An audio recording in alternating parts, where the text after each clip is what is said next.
Yeah, I did that on Sacred Games Season 2. Oh, okay. Yeah, there was a intimate scene with Nawazuddin Siddiqui that I had, and it was written in the script, and I was almost about to say no to Season 2 because I didn't want to do that scene. I am offered Bigg Boss every year. Yeah? Yeah. So what stops you? I don't want to do reality. I'm still an outsider in the industry. Yeah. And it was difficult to fit in, and it was difficult to find my space. And I'm still carving out my space.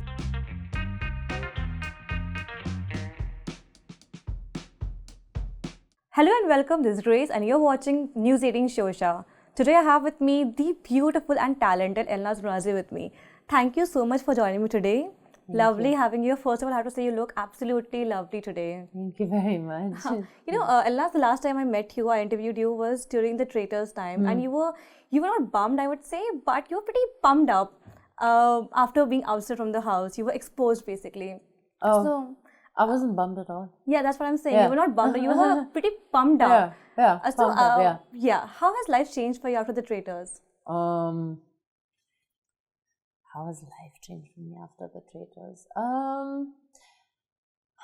Well, obviously, it's quite special that you are part of a one-of-a-kind show that is starting out for the first time in the country, and you don't know how the viewers are going to perceive it, and then it turns out to be a big hit.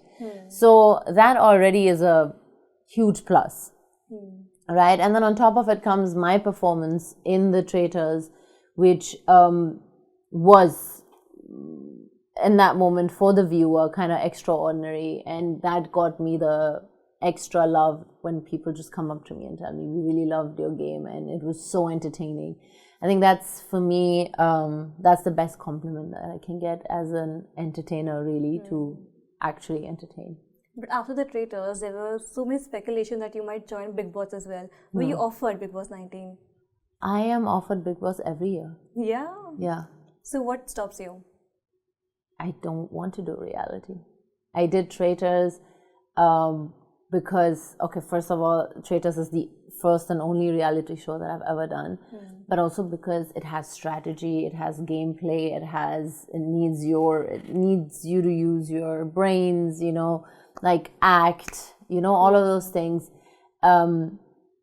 It had something to do. It wasn't just being in a house and just fighting with each other. Yeah. I don't think I am built for that. I'm not built for the... I like to do my work and be good with everyone and just leave it. That's exactly what I did in Traitors. I tried to stay cordial with everybody. So you would say no to reality shows forever now. What about Khatro Ki Khiladi or some other reality show probably? What would excite you? I have been offered Khatro Ki Khiladi as well. Oh, okay. But again, there are too many khatras there that I don't want to be part of. So I think Traitors was perfect for me because I love strategy, I love gameplay, I love to use my brain to understand what I need to do next.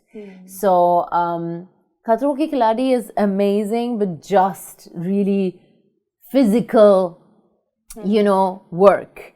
But Traitors gave me both, which I think was... What kind of roles or shows would excite you more in future now? Because you have done bold roles, you have done comedy as well. What's something you have never done? Maybe a psycho role, probably, something like that. That's been something I've always wanted to do, like especially playing a quite crazy or like a schizophrenic person. That would be fun to play.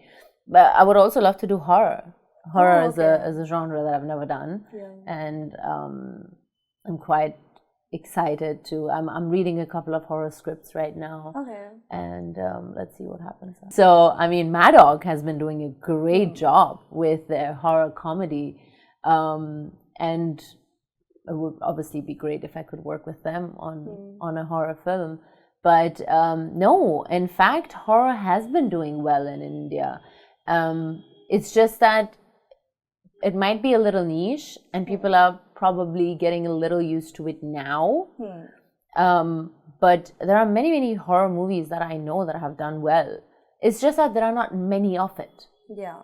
So you automatically think that. But if you go back and look at the statistics, Horror films can be made in a very low budget. Yeah. And they usually are hits because they're made in such low budgets and because there are not many of them. So whenever there's a horror film, people like to go and watch it. Yeah. So I think people are opening up to horror in India now. Let's talk about Masti 4. Your performance was really lauded by everyone. Like on Twitter, if you go and you type your name, people have, posted your videos and pictures there. You have found a new fan base as well. Yeah. How has the response been for you? Masti 4, for me, honestly, it has been great in a way that, again, as you said, the performance was appreciated.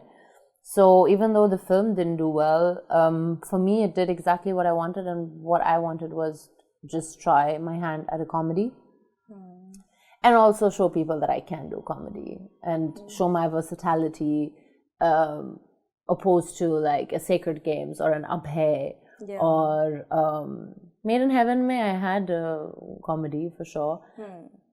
But even if you see Ranneti, that one also is a very intense role that I did.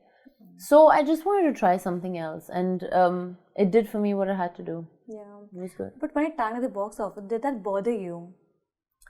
See, it bothers everybody. If you make a product, it may just be a paper that you turn into an origami. If it doesn't end up the way you like it, it's going to bother you. You're going to try again. Yeah. Right? Everything that you make with love and expectations, if it doesn't do what you want it to do, it's going to bother you to an extent. But I'm not the kind of person who, like, I don't let it linger on me for days and days. Probably bothered me for a day. Yeah. And then I was like, okay, nothing that I can do about it now. I gave my best performance. I got my great feedback. The film didn't work, but that's not in my hands. That goes into the hand of the director, into the hand of the producer. It goes into the hand of many, many more actors in that film. Timing, whatever. There's so many things. So it's not in my hands. Now we move on, use the time well, and make another product that can do well. What's more important for you? Box office reports or reviews? Good reviews. See, that again depends on what kind of a product you have made. There are films where you know that the reviews are everything, right? Like even till now, everything that I have worked on, I've gotten really good reviews. Be it like every project that I have worked on till now has really been with big directors, and it has been big projects as well. Like a Sacred Games with Vikramaditya Motwani, Anurag Kashyap, Made in Heaven with Zoya Akhtar, Tehran on Apple TV Plus, we had Kandahar. So there are so many projects that I have done where I have been appreciated because of the script that I have chosen or the work that I have done. So you will have those which are very review heavy, and then there are the ones which do well at the box office and sometimes are even stupid movies, because that's the kind of movies that are being made. So I can't really say that a box office is very important too, because you do make a film and you do want to get that money back that you have invested, right, as a producer. So I can't say box office is not important. But of course, as an actor, if your money is not right into it, for you at the end of the day, the reviews matter the most, because you want that kind of a feedback also to know how you have done. So you can either get better next time or, okay, you're on the right path. So both go hand in hand. So between Ritesh and Vivek, whom did you bond well on the set? Why is Aftab not in the list? Okay, the entire cast, the director, everyone. Who's your favorite? It's really tough to say to choose a favorite, because all three boys are so different. And I know Vivek is very funny. He makes these stupid, very smart jokes also sometimes. And then Ritesh, I have this relationship with from CCL, from the Mumbai Heroes, the cricket league that I'm the brand ambassador of. Even Aftab, I have a long relationship with him as well. So we just enjoyed each other on set. We had a lot of banter and fun. Unfortunately, Mustafa also faced a kind of backlash because of his crass jokes. Yeah. Some said that it has adult humor as well. Yeah. Did that bother you? What's your stand on that? The jokes, if the jokes bothered me? No, the trolls, the trollings. No, I don't give in to these things. I actually really don't care. Yeah. Maybe it's a bad thing. I don't know. But I'm really like, I'm living my life, and the trolls are living their life. But it doesn't bother me. It really doesn't. I find it funny. I share it with my friends. Yeah. We laugh about it. Maybe in your personal life when people troll you, what maybe your looks, sometimes maybe you're acting, just normally. Does that make you feel like maybe you should stop your work? Or No. Yeah. Why would you give these people so much importance? That's well said. Well said. Somebody sitting somewhere behind their phone. It's so cheap to have internet nowadays. Yeah. With a few rupees, you can have internet. You don't know who that person is, how far they have lived life, how well educated or uneducated they are. They're just giving some type of an opinion that they have that might just not even be true. Why should I let that bother me in any way? Right? Amazing, yeah. I don't think anybody should ever let that bother them. You know, it's just noise. Yeah. That's very well said, actually. And people should pay heed to that. Yeah, There's so much trolling and so much mental health happening around. Yeah, I know. Is on the rise. Yeah, that's true. And because of social media, it just keeps getting worse, in fact. And which is why I am like, you should just not. You don't know who that person is. You don't know what that person is going through. That person might just be reflecting what they're going through and putting that onto you. Yeah. Because of the kind of life they're living, and they don't know how to handle it. So because they're bitter, they try to make you bitter. You know, Elnaaz, you're someone who has never shied away from doing bold roles as well. Is that a conscious choice? No, for me, I feel like I always think I'm an actor. And as long as I like the script, as long as I believe in what I'm doing, I'm supposed to act. And I was talking to somebody else today about this. We were talking about the movie 300, which Gerard Butler has done. And I was asked, when you worked with him, didn't you tell him, why did you do this film? It's not the truth about Iranians, the Persians. And it's true. The film 300 was not based on true events. And then I was thinking, but he was just an actor. Like how I am acting and doing a job and a role, that doesn't mean that I'm that person. So I'm just trying to work and be a good actor and just do multiple different roles and grow at the same time. But is there any kind of bold role, or just any kind of role, or maybe a script that you would draw a line at? You know, you would just say, no, I can't do this. I really think it really depends on the situation, but I feel like no, it really depends. It really depends how it is written and why. You know, if I feel like, see, even if you look at it, even a kissing scene, even an intimate scene, is it adding anything to the script in that moment? Is that needed? Is that going to change something in the story? Then it should be there. But if it's just there for the heck of it, then why is it there for the heck of it? Is it that kind of a script? Then I can choose to not do it. True. But I just feel like if you're working with a good director, if you have a good script, if you're working with great producers, you will know that why it is that you have to say the thing that you have to say. And if you don't, I have a voice. I can always speak to my director. I can always try and understand what it is. And it's a collaborative project at the end of the day. Have you done that ever before? Yeah. Just top director. Yeah. Sorry? You just tell the director that no, this does not align with my thoughts. Yeah, I did that on Sacred Games Season 2. Oh, okay. Yeah, there was a intimate scene with Nawazuddin Siddiqui that I had, and it was written in the script, and I was almost about to say no to season 2 because I didn't want to do that scene. Okay. But my director, Anurag Kashyap, he was so amazing. He invited me and my entire team home. We sat over lunch. We spoke about the scene. He told me how he's going to shoot it, so I'm comfortable doing it. And he did it in a way that I was comfortable. Yeah. So that was amazing. We needed that scene because Yeah. it was important to show in the series, but he also made sure that I'm comfortable while doing it.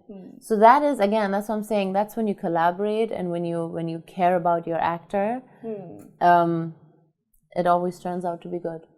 And as you're from Germany and now you're working in India, how has your entire journey been if you look back now? Do you feel like maybe you could do more, or are you happy? You can always do more. There's and I'm a kind of person who likes to do more for sure, and I strive to do more every time. I don't know what could have been different. If it could have been, that's something you won't know, I won't know. Yeah.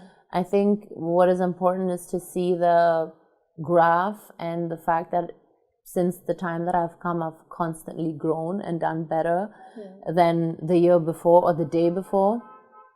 And for me, that's already success, because if you look at where I'm coming from, I have reached a lot of heights that, and truly I say that because I know it, because all of these lovely girls are in my DMs every day telling me how they want to go to Bollywood from Germany or from Iran, you know, and how I've become their idol because they don't know how to do it and they're so happy to see me doing it.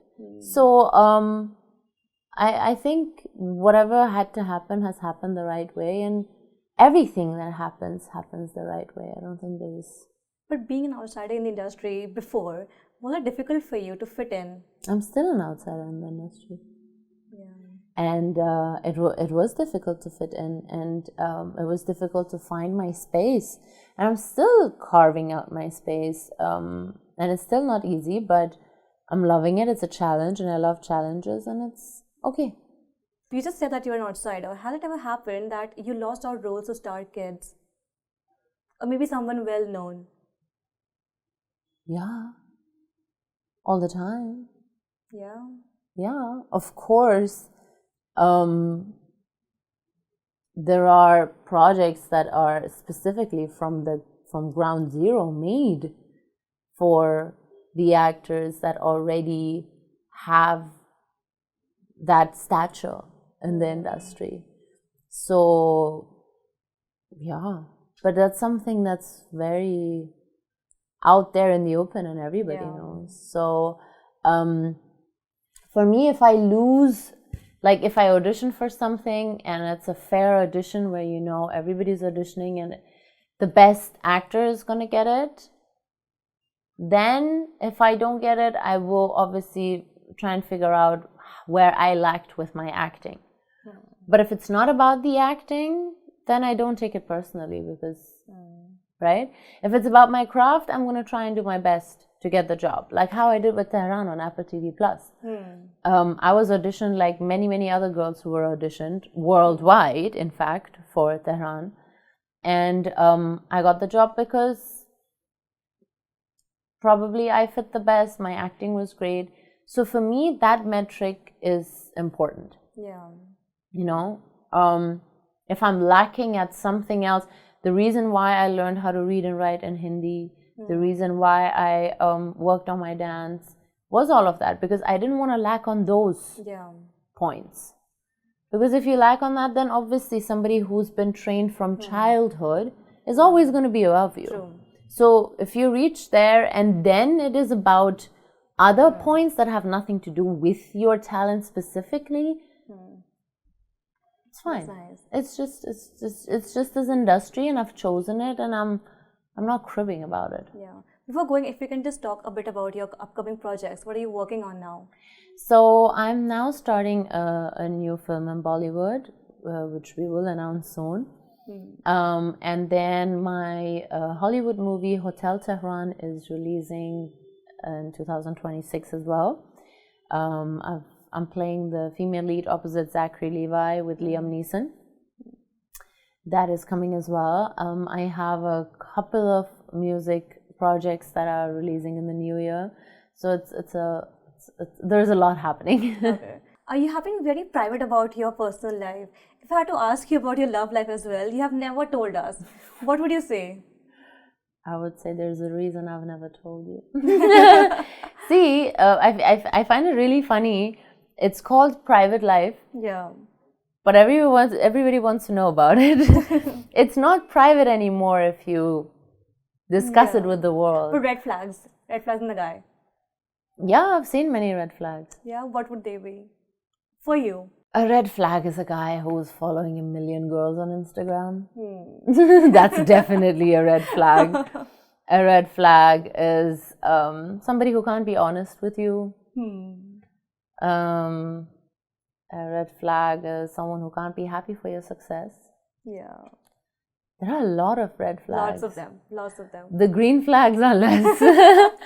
But yeah, finding a forest is tough. Maybe someday, yes. Once I find my forest, I will definitely let you know.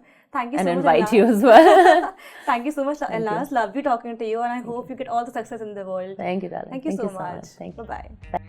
Hi, I'm Elnaaz Norouzi, and you're watching me on News 18 Showsha.